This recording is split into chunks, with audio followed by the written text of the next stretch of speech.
Oliver Bulleid's leader class of steam locomotive must be one of the most novel to have ever operated on Britain's railways. First steamed in 1949, the class was extremely short-lived, only one ever operated, and all were scrapped in 1951. One of the earliest models produced by Newman Miniatures was the leader class. However, with advancements in 3D printing technology and growing experience with designing CAD models, the locomotive has been subject to a heavy upgrade and improvement, with research ranging from photographs and documentation all the way to the original blueprints for the prototype. The result is a model super detailed, as accurate as possible to the original machine. There are two different ways of building this model. Now, if you're looking for the slightly more complex chassis modification method, which replaces the underscale wheels with correct scale Bulleid Brown BFB wheels, you need to stop this video and look at the video in the link in the description below. That details the construction process for that. If, however, you prefer the simpler version, which uses the chassis unmodified, slightly smaller scale wheels, but conversely having the correct bogies and the correct body, keep watching. This video will explain all.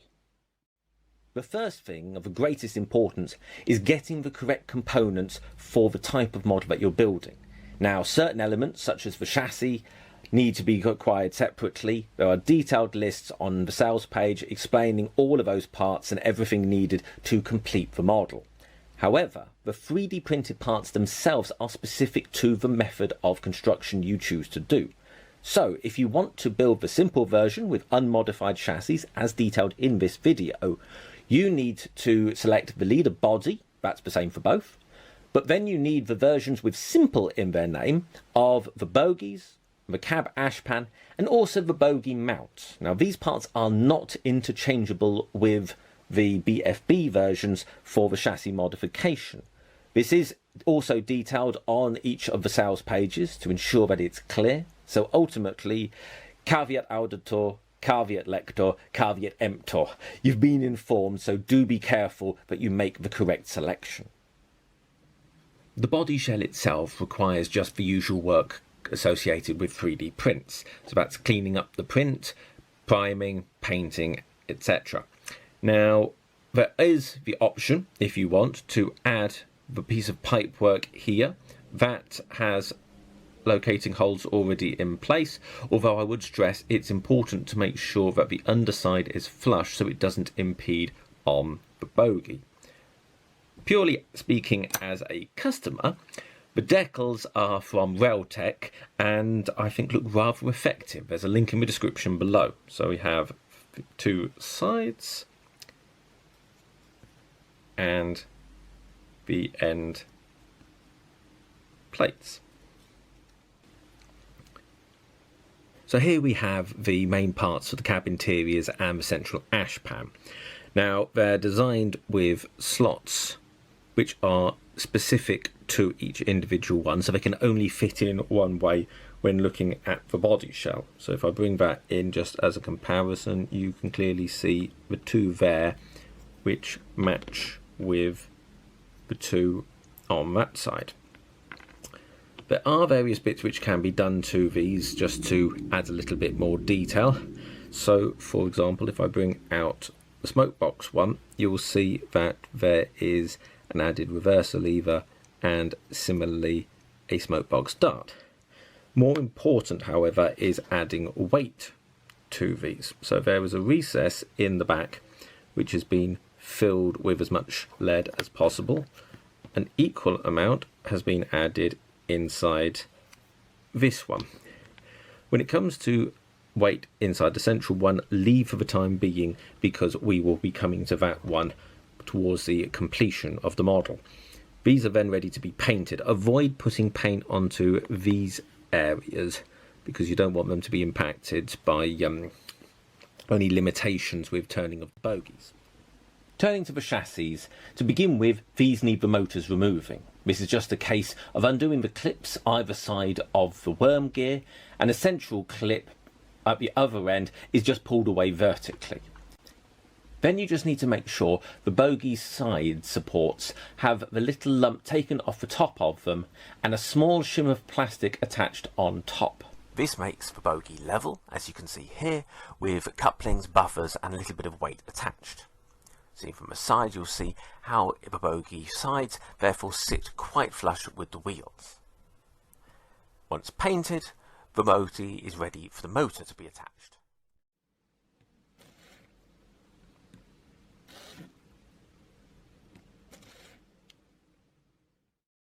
Next we have the bogie support, here seen temporarily on the bogie.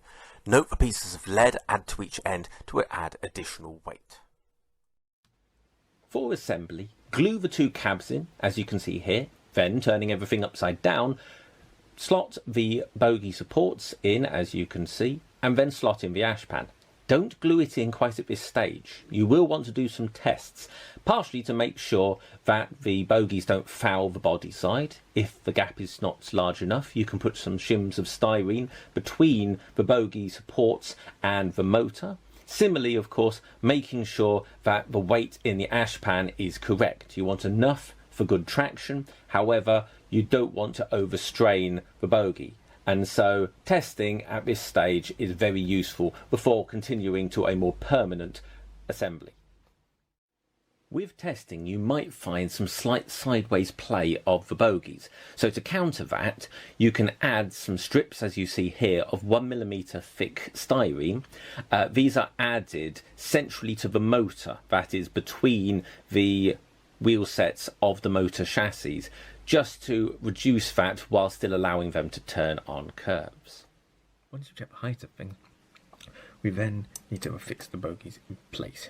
Now I've put a little piece of double-sided tape on each of these, and I've aligned these up centrally, so it's quite a simple process. One takes the bogie, and by eye